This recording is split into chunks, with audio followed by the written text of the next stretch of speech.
के इस वीडियो में मैं बताने जा रहा हूँ क्लास 7 आईसीएसई केमिस्ट्री के चैप्टर स्ट्रक्चर ऑफ एटम का बहुत ही इम्पोर्टेंट कंसेप्ट इलेक्ट्रॉनिक कॉन्फ़िगरेशन और ऑर्बिटल डायग्राम कैसे बनाए जाते हैं। पहले मैं ये समझा दूँ कि इलेक्ट्रॉनिक कॉन्फ़िगरेशन होता क्या है। इलेक्ट्रॉनिक कॉन्फ़िगरेशन में हमें ये पता चलता है कि किस ऑर्बिट में कितने इलेक्ट्रॉन रखने हैं। जैसे हमें पता है कि न्यूक्लियस के चारों तरफ ऑर्बिट्स होते हैं जिसमें इलेक्ट्रॉन रिवॉल्व करते हैं। तो इस ऑर्बिट को नाम दिया गया है KLMN, या फिर हम लोग उसको first shell, second shell, third shell और फोर्थ सेल भी बोलते हैं। तो उसका रूल क्या है, मैक्सिमम इलेक्ट्रॉन जो ईच सेल में रह सकते हैं। K सेल में 2 से ज़्यादा इलेक्ट्रॉन नहीं रह सकते। L सेल में भी 8 इलेक्ट्रॉन से ज़्यादा नहीं रह सकते। M सेल में भी 8 इलेक्ट्रॉन से भी ज़्यादा नहीं रह सकते। और N सेल में 2 इलेक्ट्रॉन से ज़्यादा नहीं रह सकते।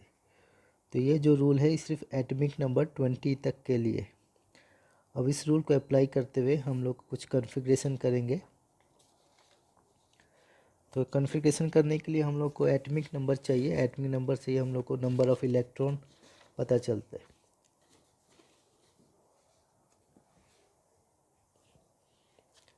तो हाइड्रोजन के पास एक ही इलेक्ट्रॉन होगा क्योंकि उसका एटॉमिक नंबर 1 है। तो पहला इलेक्ट्रॉन K सेल में जाएगा। हीलियम के पास 2 इलेक्ट्रॉन है और हम लोग को पता है K सेल में 2 इलेक्ट्रॉन मैक्सिमम रह सकते हैं, तो यहाँ पर हम लोग 2 पुट करेंगे। लिथियम में 3 इलेक्ट्रॉन है, तो K सेल में 2 इलेक्ट्रॉन जाएगा और एक जो एक्स्ट्रा है वो L सेल में चले जाएगा। इसी तरह बेरिलियम 4 इलेक्ट्रॉन है, तो 2 इलेक्ट्रॉन K सेल में और बाकी जो 2 बचे वो L सेल में चले जाएंगे। वैसे बोरोन में 5 इलेक्ट्रॉन है, पहले सेल में 2 इलेक्ट्रॉन और L सेल में 3 इलेक्ट्रॉन। कार्बन के 6 इलेक्ट्रॉन है, K सेल में 2 और L सेल में 4 electrons. Nitrogen 7 electrons, K shell में 2 और L सेल में 5 इलेक्ट्रॉन्स।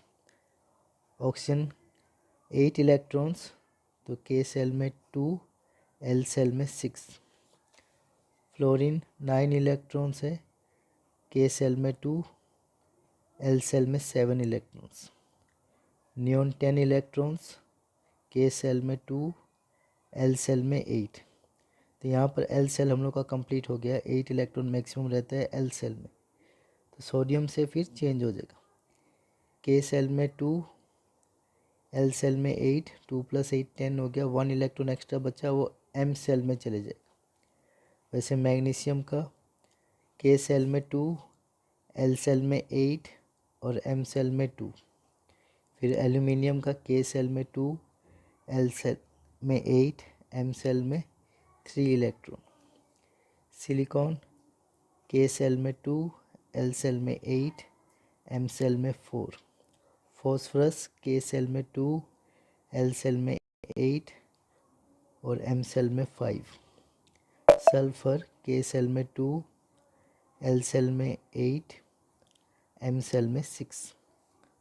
क्लोरीन K सेल में 2, L सेल में 8, M सेल में 7 इलेक्ट्रॉन्स। आर्गन K सेल में 2, L सेल में 8, M सेल में भी 8 इलेक्ट्रॉन्स।